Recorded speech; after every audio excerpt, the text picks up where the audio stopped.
Hello everyone. Today discuss about important topics of SPM, Set D, Psychology and Philosophy. मैं आपको important topics पे highlight करा रही हूँ जो remaining chapters रह रहे हैं उनके. चलो start करते हैं. देखो पहला टॉपिक है पेज नंबर 4.5 पे मैंने हाईलाइट कर रखा है. ये बहुत इंपॉर्टेंट है. 3 stages of SIT. Next topic आपका ग्रुप थिंकिंग भी इंपॉर्टेंट है. जस्ट रीड कर लेना अगर टाइम है तो.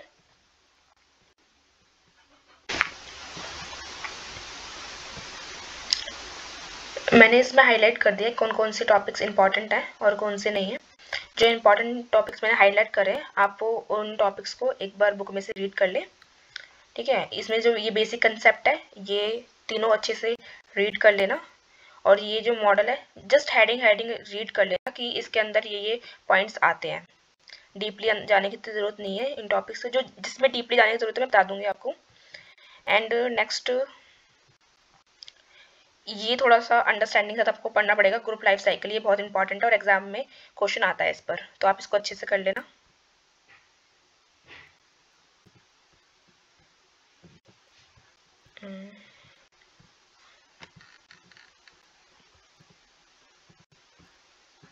लीडरशिप, इसमें जस्ट कीवर्ड्स आप याद रख लेना कि दो तरह की लीडरशिप होती है. ट्रांसफॉर्मेशन लीडरशिप होती है, ट्रांजेक्शनल लीडरशिप होती है. और ये लीडरशिप इंपॉर्टेंट है, क्वेश्चन आता है तो इसको रीड कर लेना एक बार आईसीएमएट से. एंड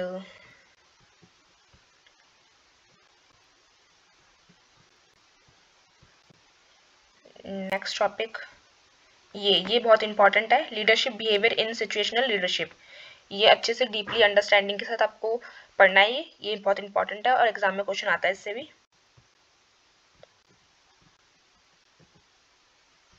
नेक्स्ट टॉपिक है ये डाउन लूप और single loop and double loop. इसको भी अच्छे से कर लेना. इसकी अंडरस्टैंडिंग ले लेना स्टडी मैट से. ये भी बहुत इंपॉर्टेंट टॉपिक है.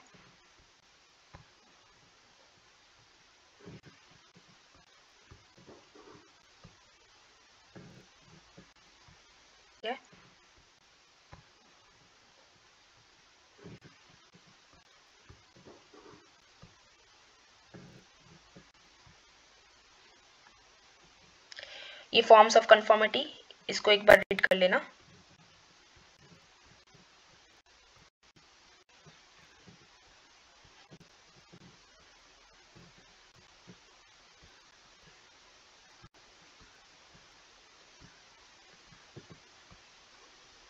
एंड लास्ट टॉपिक ये understanding the psychological capital.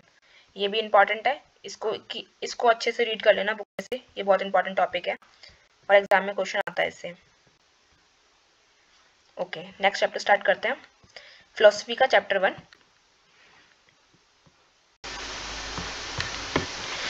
Next chapter critical thinking and reasoning. ये बहुत इंपॉर्टेंट चैप्टर है. वैसे तो सारी चीज़ें इसके अंदर इंपॉर्टेंट है बट इसमें सबसे जो इम्पोर्टेंट पार्ट है ना वो ये वाला पार्ट है इसके अंदर. आर्ग्यूमेंट वाला पार्ट. ये वाला पार्ट जो है ना ये बहुत इम्पोर्टेंट पार्ट है.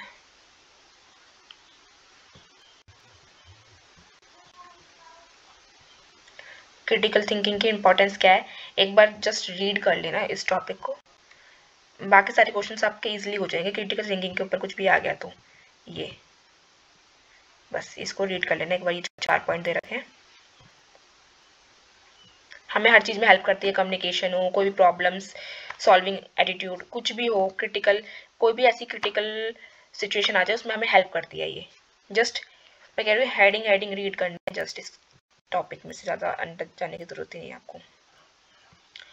आर्ग्यूमेंट एंड एवोल्यूशन ये बहुत इंपॉर्टेंट टॉपिक है. एक बार इसकी अंडरस्टैंडिंग ले लेना. प्रपोजिशन क्या होता है आपका, सेंटेंस, ये डिफरेंस कर लेना आपको समझ आ जाएगा. प्रपोजिशन के अंदर ना ट्रू और फॉल्स, कोई भी सेंटेंस है या तो वो ट्रू होगा या तो फॉल्स होगा. इस चीज़ के बारे में बात की जाती है. ठीक है, तो मैंने आपको बता दिया है. इसमें तो आर्ग्यूमेंट एंड प्रीमिसेस कंक्लूजन ये बहुत इंपॉर्टेंट है. अच्छे से कर लेना इस टॉपिक को. तो बिल्कुल मत छोड़ना, क्वेश्चन आएगा 100% आएगा. ये टाइप्स ऑफ आर्ग्यूमेंट भी बहुत इंपॉर्टेंट है. आर्ग्यूमेंट वाला टॉपिक पूरा इंपॉर्टेंट है. आपको सारा एक बार रीड करना पड़ेगा ये टॉपिक. नेक्स्ट ये भी सेम है, मतलब जो आर्ग्यूमेंट का टाइप्स है ना वही रीजनिंग के टाइप्स है, मीनिंग सबका एक है, जस्ट रीड कर लेना एक बार इस टॉपिक को।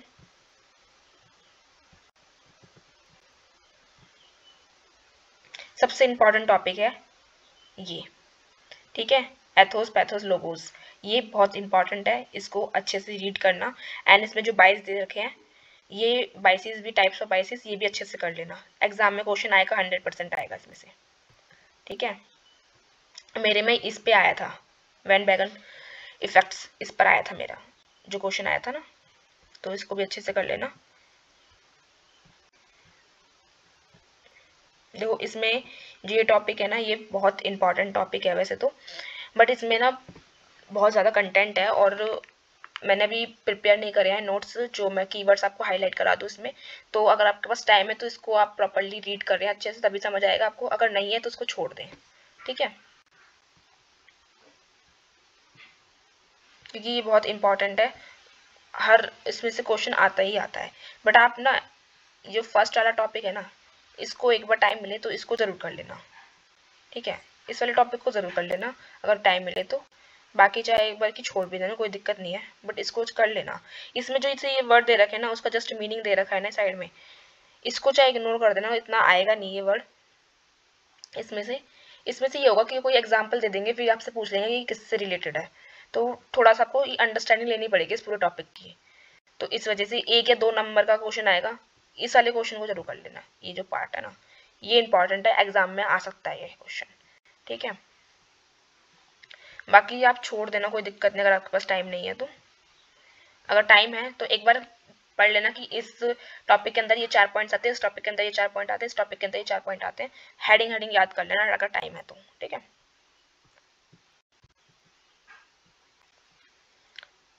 बस, और तो इसमें कुछ इंपॉर्टेंट है नहीं। नेक्स्ट चैप्टर स्टार्ट करते हैं, चैप्टर 3 एथिक्स। इसमें तो मैं आपको क्या हाईलाइट कराऊं मुझे कुछ समझ नहीं आ रहा, क्योंकि ये पूरा ही चैप्टर इंपॉर्टेंट है, कहीं से भी कुछ भी आ सकता है इसमें। बट इसमें बस एक ही चीज़ है, जैसे इसमें हिंदी और इंग्लिश मीनिंग दे रखा है ना, आप उसको याद कर लेना, उसका हिंदी मीनिंग और उसका इंग्लिश मीनिंग, बस इतना ही याद कर लेना इस टॉपिक में, यही सब कुछ है इसके अंदर, ठीक है। ये देखो ये सारे ही इंपॉर्टेंट है, मैं इसमें क्या हाईलाइट कराऊँ, हर चीज़ इसमें इंपॉर्टेंट है, ठीक है। मैं करवा देती हूँ अगर कुछ आता है तो मुझे। देखो ये ना हिंदी मीनिंग आपको याद करना पड़ेगा भाई, क्या है कर्मा, भक्ति, ज्ञान, इन सब का हिंदी मीनिंग क्या है और इंग्लिश मीनिंग क्या है, आपको ये ध्यान में रखना पड़ेगा, ये टॉपिक कर लेना, ये एग्जाम में आता है क्वेश्चन, ठीक है। ये गोल्डन मीनिंग, ये वाला इंपॉर्टेंट है, इसमें से एक क्वेश्चन आया था मेरे एग्जाम में कि एक्सेस के अंदर कौन आया था, ठीक है, गोल्डन मीनिंग्स ऐसे दे दिया, 4 ऑप्शन दे दिए, बताओ बैलेंस का कौन सा है इसके अंदर से, इस तरीके से आएगा था। तो लर्न हो सकेगा तो कर लेना, अदरवाइज छोड़ देना, ठीक है। ये हेडिंग हेडिंग याद कर लेना, देखो ये याद कर लेना, इसका सेकंड मीनिंग ये होता है, ठीक है, ये इम्पोर्टेंट है, क्यूटीरियम, ये हाईलाइट नहीं किया क्या,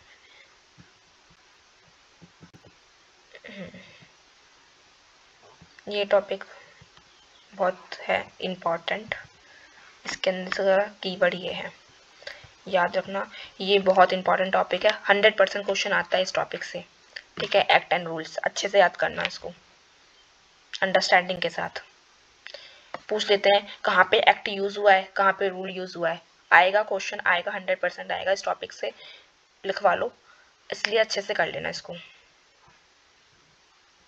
ठीक है।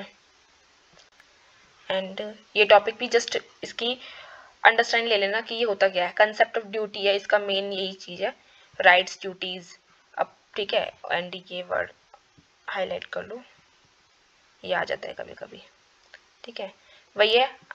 आप इसमें क्या है, हम अपनी राइट्स की, मोरल प्रिंसिपल्स की, ड्यूटीज की, इस चीज की बात करते हैं, ठीक है। ये डिफरेंस अंडरस्टैंडिंग ले लेना इस टॉपिक की। किंगडम ऑफ एंड्स क्या होता है, किंगडम ऑफ एंड्स क्या होता है एक बार याद कर लेना, ठीक है। ये टॉपिक बहुत इजी, बहुत इम्पॉर्टेंट है कैंट्स का, ठीक है। ये अच्छे से कर लेना, जो ये यूनिवर्सल लॉज दे रखे हैं, ठीक है, इनको अच्छे से कर लेना। अब जो इंडियन एथिक्स है ना, इसके अंदर आप ना देखो बहुत सारा कंटेंट है, जस्ट आप इसमें सिर्फ आपको इतना ही याद करना है, मैंने बताया था हिंदी मीनिंग और इंग्लिश मीनिंग उसका, बस आपको इतना ही याद करना है, इसका हिंदी मीनिंग क्या है, इंग्लिश मीनिंग क्या है, उसके अंदर कीवर्ड्स की क्या क्या आता है, बस ज़्यादा डीप में जाने की जरूरत ही नहीं है। ये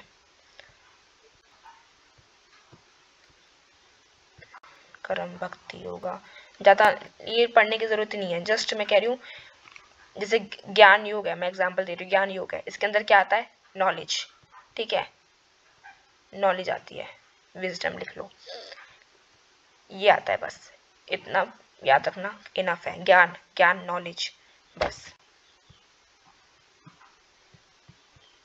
ये कर लेना, ये इंपॉर्टेंट है, ये आ जाता है एग्जाम में।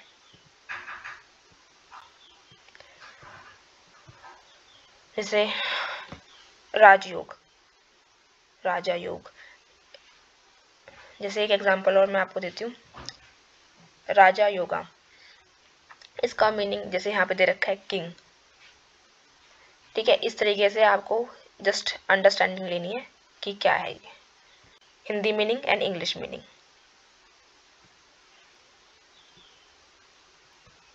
ठीक है। नेक्स्ट टॉपिक है ये बहुत इंपॉर्टेंट टॉपिक है, अच्छे से इनकी अंडरस्टैंडिंग ले लेना, जस्ट हिंदी मीनिंग और इंग्लिश मीनिंग, मैं कह रही हूँ ना, बस इतना ही इनफ है इस चैप्टर के लिए, जस्ट हिंदी इंग्लिश मीनिंग, जैसे यहाँ पे दे रखा है, ये पढ़ते आपको कुछ वर्ड तो ऐसे होंगे, पढ़ते ही आपको समझ आ जाएगा कि हाँ इसका मीनिंग, जैसे सत्या, ट्रुथ, सत्य, ट्रुथ की बात हो रही है, इस तरीके से मेरे एग्जाम में क्वेश्चन आया था ये वाला, और एक ये भी आया था, ठीक है। हिंदी मीनिंग और इंग्लिश मीनिंग ही पूछा गया था, बस इससे ज़्यादा नहीं आएगा, बस इसमें आपको याद करना है Hindi meaning and English meaning, ठीक है, बस दैट्स इट। चैप्टर 4 स्टार्ट करते हैं, फिलोसफी का लास्ट चैप्टर है, इसके अंदर 3 इंपॉर्टेंट टॉपिक्स जो मैंने हाईलाइट करे हैं, ये 3 इंपॉर्टेंट टॉपिक्स है। स्टार्ट करते हैं, हमारा पहला टॉपिक ये इंपॉर्टेंट है, हेडिंग जस्ट रीड कर लेना, इनफ है इस टॉपिक के लिए, कि इसके अंदर बस अंडरस्टैंडिंग ले लेना कि इस टॉपिक के अंदर ये वर्ड है, इस टॉपिक के अंदर ये वर्ड है, जस्ट ज़्यादा डीप में जाने की ज़रूरत ही नहीं है इसमें। तो ये इंपॉर्टेंट है, 4 pillars of Karma yoga, just heading Hindi meaning English meaning, बस इतना ही पढ़ना है इसमें।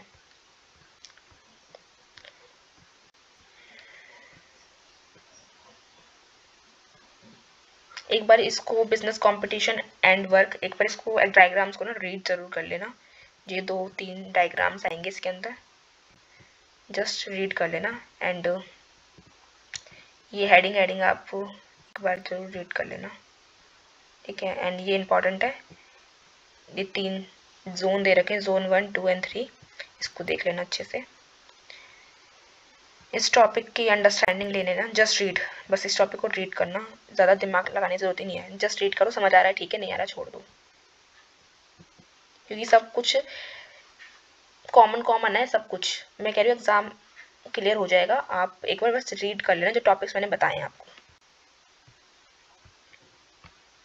लीडरशिप एंड कम्युनिकेशन के बारे में तो आपको पता ही है क्या होता है, बस ये कह रही हूँ, बस meaning and Hindi meaning English meaning, इतना ही इनफ है, ये टॉपिक एक बार रीड कर लेना। ड्यूटी वाला जो दे रखा ना, यूनिटी वाला, ये अच्छे से रीड कर लेना आप। लीडरशिप आपको पता तो है, लीडरशिप में क्या है, आपके पास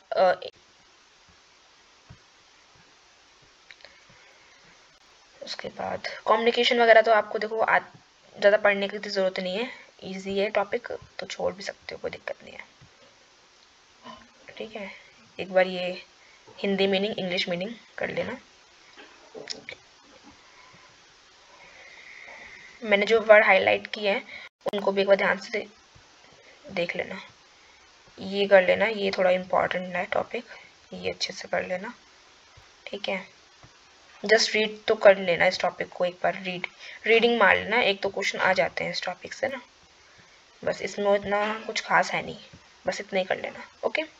जितना भी मैंने आपको बताया अब तक, हाईलाइट कराए वर्ड्स एंड जो टॉपिक्स मैंने बताए हैं उनको एक बार स्टडी मैट में से एक बार रीड कर लो 1 टाइम, बस इनफ है। आप एग्जाम के लिए जा सकते हो। एंड एमसीक्यूज की पीडीएफ मैंने अपने टेलीग्राम चैनल पर डाल दी है, आप वहाँ से उसको रेफर करो, उसको एक बार रीड करो एमसीक्यूज को, एंड एग्जाम क्लियर हो जाएगा, don't worry. Okay bye, okay guys, bye bye. I hope आपको वीडियो पसंद आई होगी। Follow for more.